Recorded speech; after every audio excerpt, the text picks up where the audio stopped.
He didn't know where he would be until he got closer and saw the drag marks into the sea.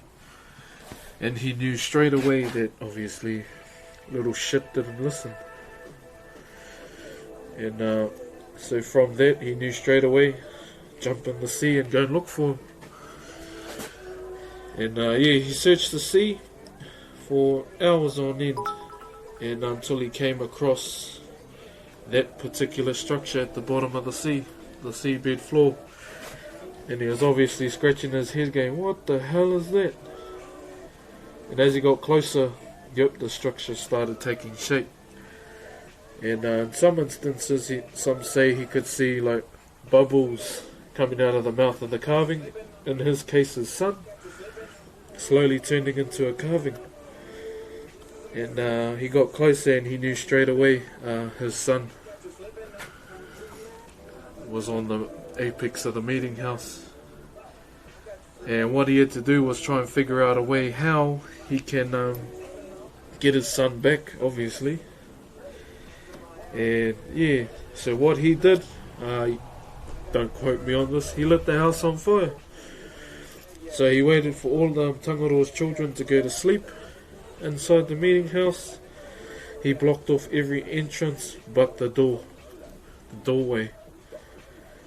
And then, obviously setting the house on fire, they all tried to look for a way to escape, and it was through that particular door. So what he did is they all escaped the house. First one to come out was the flounder. He hit it on the head so hard that it went flat. And yeah, so you see the flounder today, it's got a flat head, it's one-sided if you would say. And then the next one was the octopus. He smashed all the bones in its legs until it had none left. And you see the octopus as we do today. And then a few more children came out. One, for instance, was the snapper. Obviously been stuck in there for a little bit long. Got a bit burnt, red. Now there's another story behind the redness of the snapper as well. But we're talking about carving for now. And yeah, it escaped, and then even a crayfish as well came out red. I mean, if you cook it, what colour is it? Yeah. And then he got closer to the meeting house, and he's going to take his son down off the apex, and he noticed talking still inside the meeting house. Now, there was two carvings in there that were talking on either side of the meeting house. Derpsaurus, brother, thanks for the sub, my bro. You didn't have to. And so what he did, he took his son down, and then he went down inside the meeting house here, and he noticed these two carvings talking. Now their names were Wheri and Whera, but because it was too hot, he couldn't save them. Because he wanted to take them, and hopefully they could teach him how to carve, but obviously it didn't work, because if we had carvings today, they'd be talking. Cheer, Fanta. And so from there, yeah, took his son back up and basically replicated what he saw on the carvings. So he took some from the outside. So that's pretty much the story. Have a good appointment, Fanta. Yeah, so there are other variations to this story as well. Like with my tribe, for instance, Tuhoi, we say that his pet Tui was taken, and the way he found it, he could hear it calling in the water.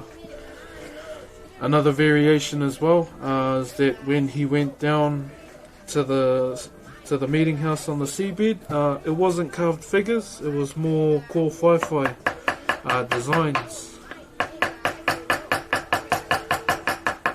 Yeah, that's story time. Hopefully there wasn't too much.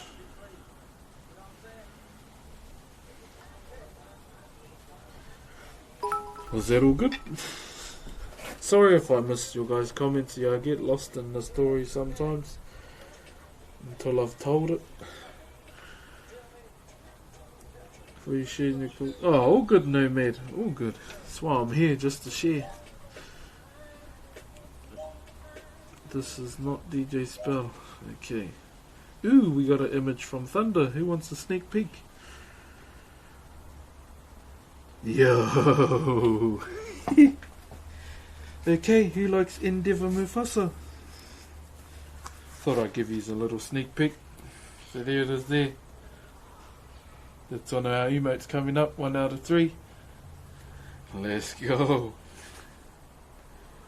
Shout out to Thunder Punch as well, so he's my go-to man for emotes.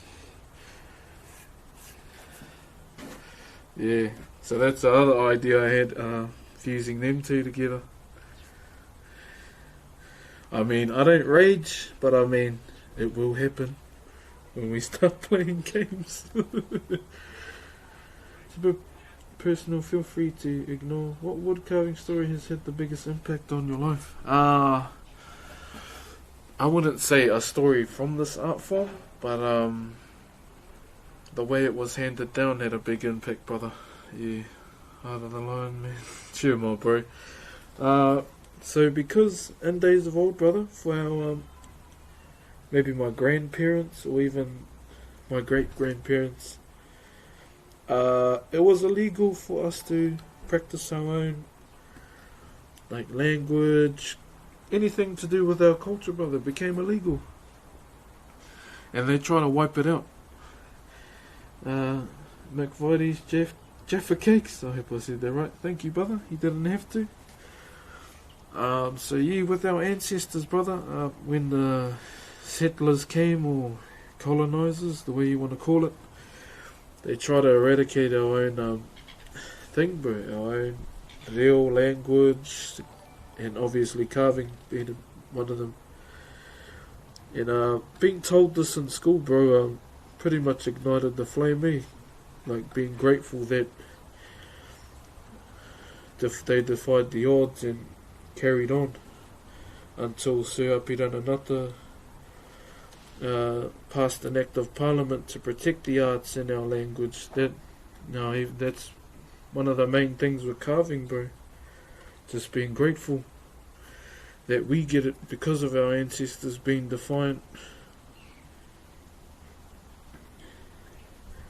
So I guess it's sort of to do with carving. But yeah, that's my one, brother. Was that a seagull? Fuck, probably, eh? Just for Kix's hosting. True. Now you won't see any hand or tape removal, just only hands. Let's play some music here.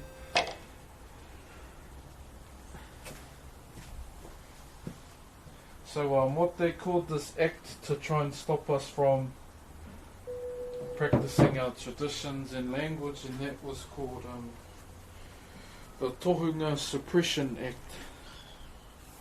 Now that's as political as I'm gonna get, but yeah.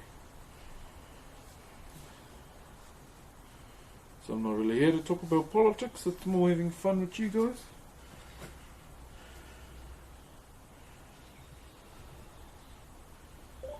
Now, yeah, there are many tribes, mine in particular, that still remain defiant towards the government. But, bro, I'm just here to share carving. Yeah, there are many instances, man. The only thing that pisses me off these days is racism, violence against women, animal cruelty, and wet socks. If my man was wearing this, I would be all over him.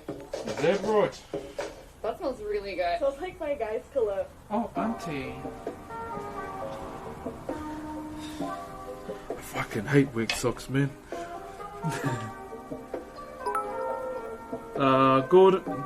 Gordona and Moonshine Guy too, brother. Thank you guys for the subs. You didn't have to. Roughly an hour